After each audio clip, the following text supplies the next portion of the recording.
When it started to get pretty cold, I opened up the drawer where I keep all my sweaters. I have so many sweaters in there. And you know what? I hate all of them, even the ones that are supposed to be ugly. Now, because I was looking at my own closet in my own bedroom, I figured this was my problem. I was just in my own private hell. Until I saw the headline, "Your sweaters are garbage." It was an article by staff writer Amanda Mull, who writes the magazine's Material World column and who is my guru of consumer dilemmas. Now, Amanda had done her own thorough sweater investigation, which was inspired by Nora Ephron's great love letter to cold weather in New York City, When Harry Met Sally. For sweater lovers, this movie holds a special place, and it has to do with this one enduring image in the movie. Billy Crystal is in his new single-guy apartment, squatting in front of one of the big windows in that apartment, and he is wearing, 80s jeans and a really beautiful cabled ivory fisherman sweater. And the sweater is it's incredible. It's really lush. It's really oversized in the right ways. It is a great, great sweater. Recently, actor Ben Schwartz recreated the photo on his Instagram.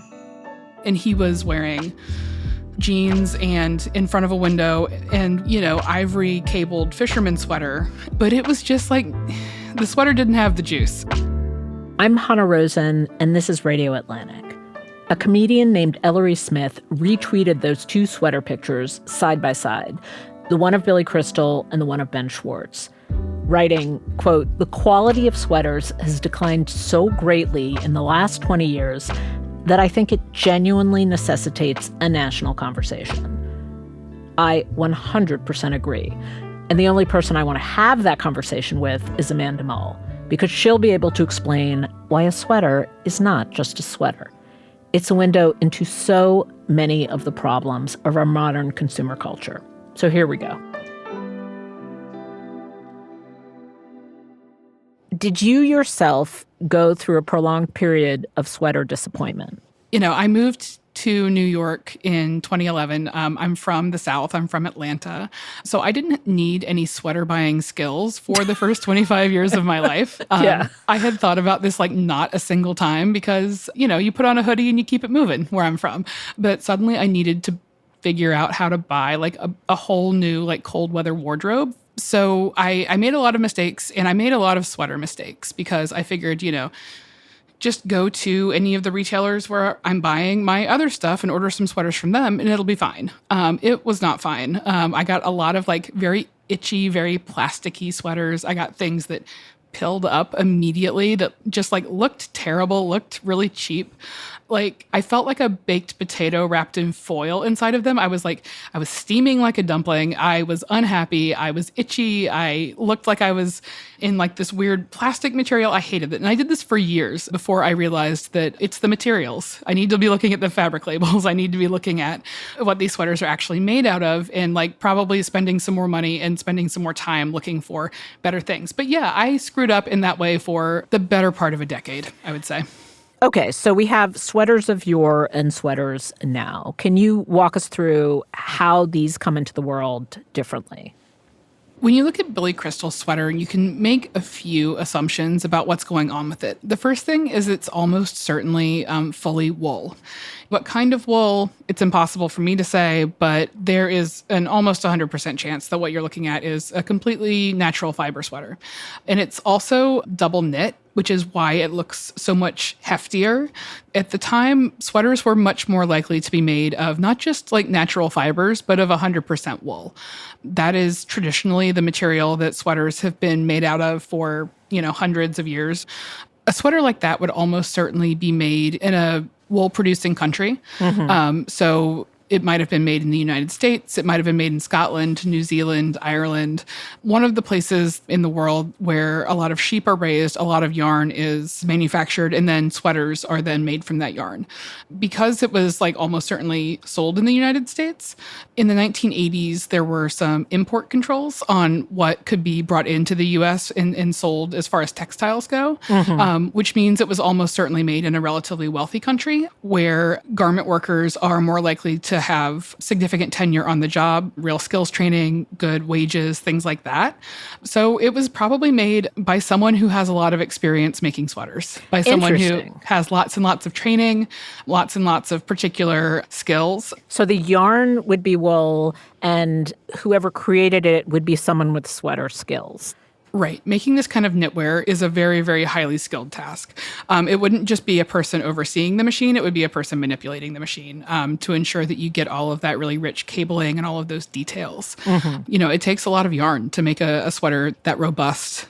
So I'm kind of sweating listening to you. Like, I want to be, falling into nostalgia with you. But what I'm actually thinking is like, no, like I feel too hot and sweaty. So, okay. So that's the sweaters of yore. Now, then what happened? Well, in 2005, a trade agreement called the multi-fiber arrangement expired. The provisions within that agreement had been sort of like being phased out by design over the course of like a decade. But in 2005, it went away. And what that meant was that the United States had fewer import caps on textile products that were being brought in from developing nations or less wealthy nations. And that sort of, it ended the garment industry in the US as we know it, basically, because what became possible was all these manufacturers and retailers to look for manufacturing overseas in far less wealthy countries that would allow them to release more pollution into the environment, that would sort of kowtow to their interests in various ways that, the United States is not a perfect country by any means, but there are basic protections on worker safety in the environment that make it more expensive to manufacture here. So suddenly brands could move their manufacturing overseas. Retailers could source inventory from factories overseas that were charging far less. All of these financial incentives just changed apparel as we know it. This sounds like a monumental change, and yet the word multi-fiber arrangement is not something that anyone would stop and notice, even though from what you're saying, it's completely upended our closets and our lives. Why? This agreement was written to expire, and then when it expired, a lot changed about clothing in the United States. What it did essentially was placate the domestic garment industry with 30 years of protection, but then guarantee that when that 30 years was up, it would sort of be open season. So it got the garment industry to sort of sign off on their own eventual death. So 2005 is a critical year. What does the post-2005 period look like?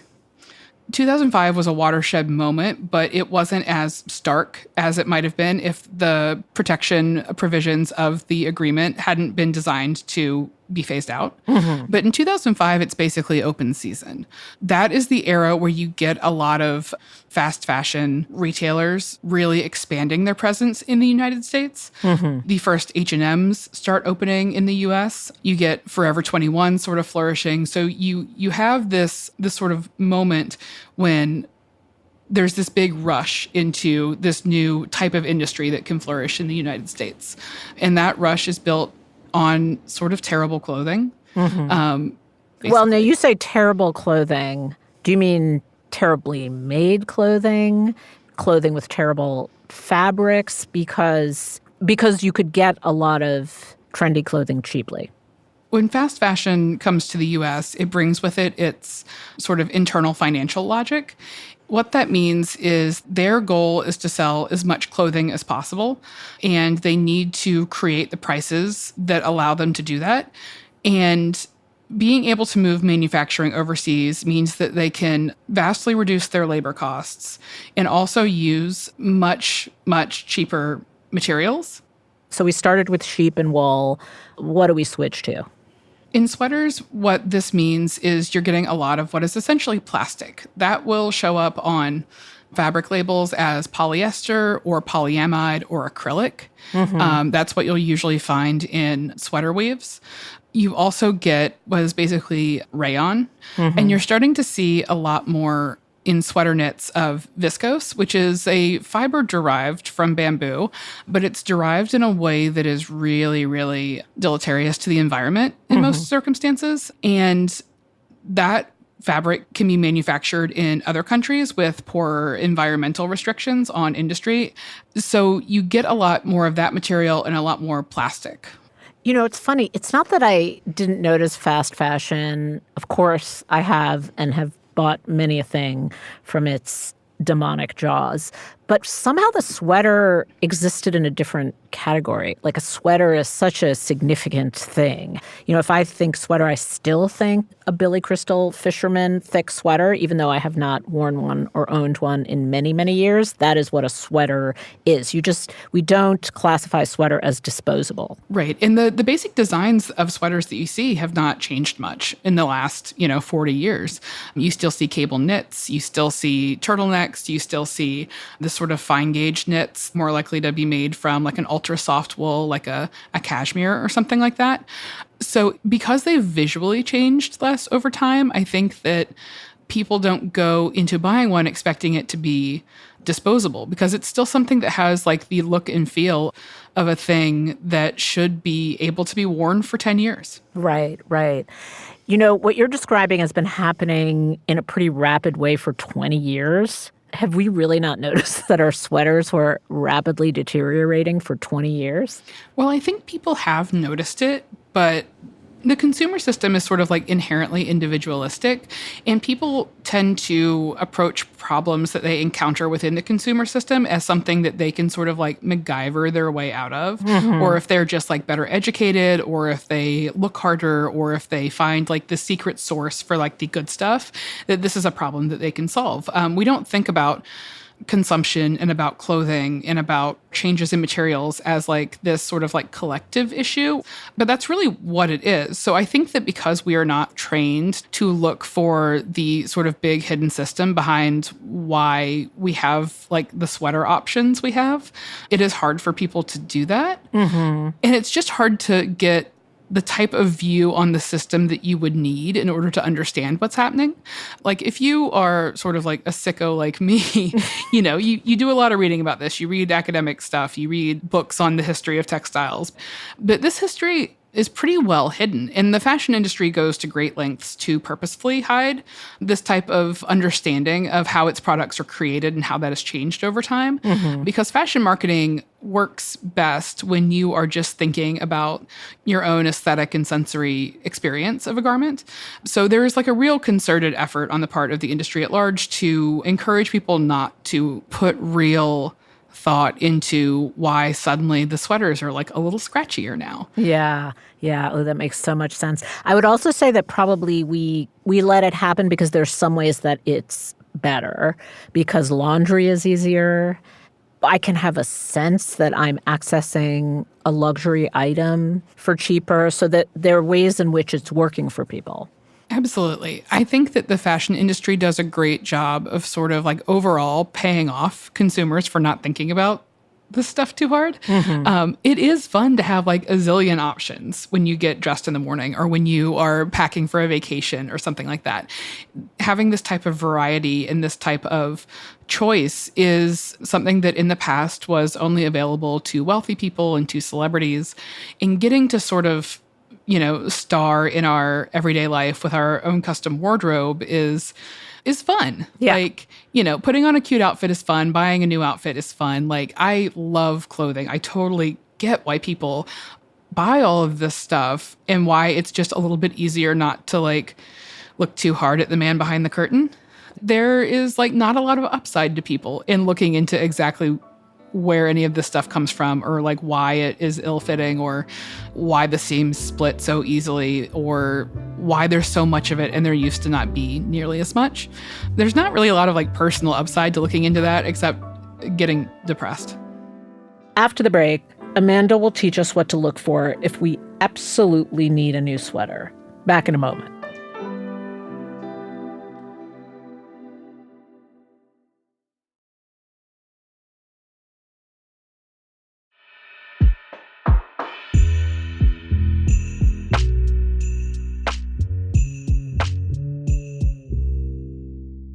Before we climb out of the hole, because we will climb out of the hole, besides split seams, what are the other collective costs of this system for us, for people around the world?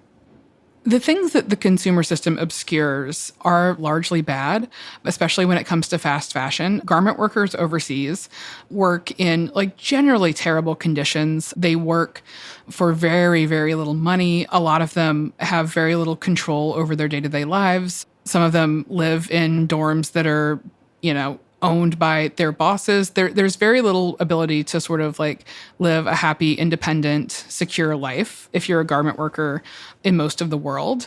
It is a really, really dark system underneath the surface in order to create all of this really, really inexpensive stuff. If a sweater costs $10, that savings is coming from somewhere.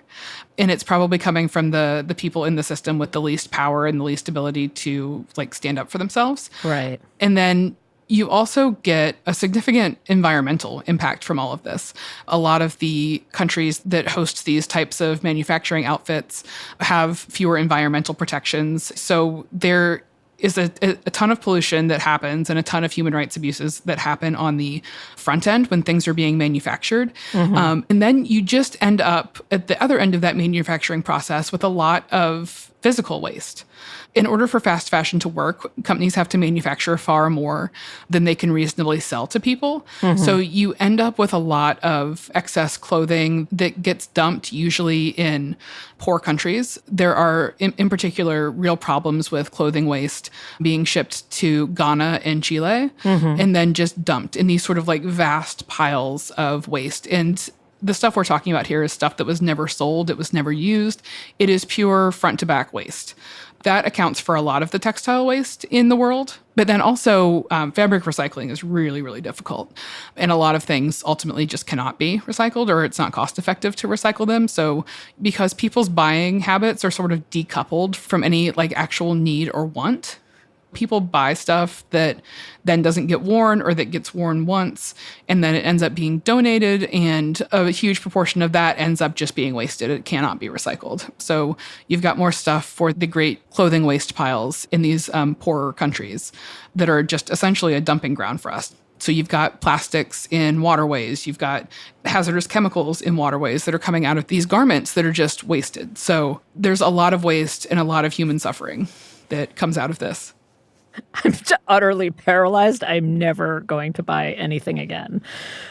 I don't know exactly how spiritually to turn this shift because everything you said was sort of much more serious than the question I'm about to ask you. But the reality is it's cold. Sometimes I might maybe still want to buy a sweater for my niece maybe. Or I might have a friend who wants to one day buy a sweater. Not me, I'll never buy anything again. How do you MacGyver this? There are still places out there where you can find 100% wool sweaters made in factories in countries that have real protections for their garment workers that are made by companies that care about this type of stuff. It's a tall order to have to like do all that research yourself and try to sort through this. It is in a lot of situations maybe impossible, but sweaters, because they are so deeply tied to certain regions of the world and to longstanding garment traditions that are ongoing in those regions. If you look for sweaters that are made in Ireland, Scotland, New Zealand, a lot of those are going to be made with real wool from sheep that were treated pretty well and by people that are like skilled workers. And those don't have to be super expensive. A lot of those, you can have something like that for less than $200. And for a garment that you expect to last year after year after year and to serve like not just a fashion purpose, but a functional purpose in your wardrobe, part of this is just a mindset thing. If you let go of the idea that you need or want to sort of have a new wardrobe every season, I think it's easier to then go, okay, I am going to buy one $150 fully wool sweater, and I am not going to get sucked in by the email sales and by Instagram ads and by all of these constant prompts that we receive to purchase additional stuff. Everybody that I talked to for this story said that their favorite place to get really good quality sweaters is through secondhand shopping. Because they're secondhand, you can get a good price on them. You can pay the same amount for one of these that you would pay for a brand new plastic sweater in a store. And then you're also like not contributing to this larger issue of the constant cycle of new things that are being put into our physical world. I'm going to put a Post-it note near my bed that says plastic sweater, because I think if I'm ever tempted, that phrase plastic sweater will dissuade me from buying anything new. I want to ask you about a couple of methods that now that I'm talking to you, I have used but sound wrong. One thing is price, luxury. That does not necessarily, it sounds like, ensure that my sweater is not plastic. Right. One of the most difficult things about like the consumer system as we experience it now is that price is pretty much entirely decoupled from any sort of expectation you should have about the quality of an item or the item's material composition. You say that so casually. That's so crazy. Like, that is so confounding that you said completely decoupled. Right. You know, sometimes a really, really expensive thing is going to be really that much better than its less expensive counterparts, but usually not. Like, I don't think there's really any obvious correlation between the two anymore. It's pretty much certain that, like, if you're buying a $20 brand new sweater, what you're getting is terrible quality.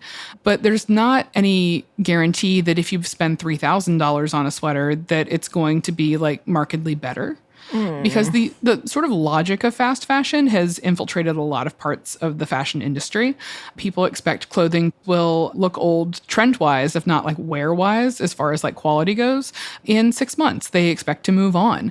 So there's no real incentive for a lot of luxury brands to make their stuff to be like substantially better quality than some of the much cheaper options. So you can't rely on cost. Can you rely on tags? Like, can I just read the tag and see what it's made of? Or are there euphemisms there that I might not catch? The best thing that you can do is to learn what your fabric tags mean when you look on the inside of a garment.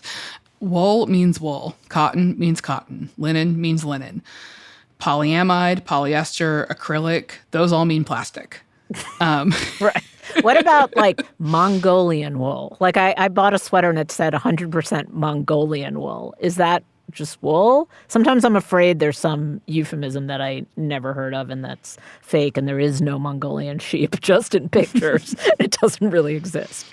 Well, wool is sort of a catch-all term. It can come from a lot of different animals. So that level of detail is useful because it might tell you a little bit more about like the texture of the garment or how it will look over time with wear. Different wools do have different sort of physical properties. So that can be useful on that level. It doesn't necessarily tell you anything about quality, but wool is always like a good starting point to understanding what it is you're looking at and what it is you can expect from that garment, and knowing what the sort of like less definitive words mean as well. Viscose, rayon, modal. These types of fabrics are generally the bamboo-derived ones. And those, while like technically a natural fiber, there's a lot that goes into the creation of that is not necessarily very good for the environment or for the people working on it. So learning exactly what those terms mean too is useful, and you'll see the same ones over and over again. This is knowledge that like once you learn what all of this means, like it is sort of knowledge that you can take with you for the rest of your life and be pretty set to go when trying to make like the very first, most basic decisions about whether or not you want to buy something. If you can get yourself out of that headspace that says that you need more stuff, that you are missing things, it's a good idea for everybody to just slow down and go, okay, I've got 5 sweaters in my closet already. I have but one human body. I can only wear so many sweaters. Do I already have something that's similar to this and that I just haven't thought about in a while, or that I just haven't tried on with the new pair of pants that I got that might look great with it? Like making yourself aware of what you already own and if it fits you and how it feels on you and how it might go with the things that you have already is good. Being familiar with your own wardrobe is good. And really just the problematic behavior here, no matter where you're getting your stuff, is just buying for the sake of buying. This episode of Radio Atlantic was produced by Kevin Townsend. It was edited by Claudine Abade, fact-checked by Yvonne Kim and engineered by Rob Smirsiak. Claudine Abade is the executive producer for Atlantic Audio, and Andrea Valdez is our managing editor. I'm Hanna Rosen. Thank you for listening.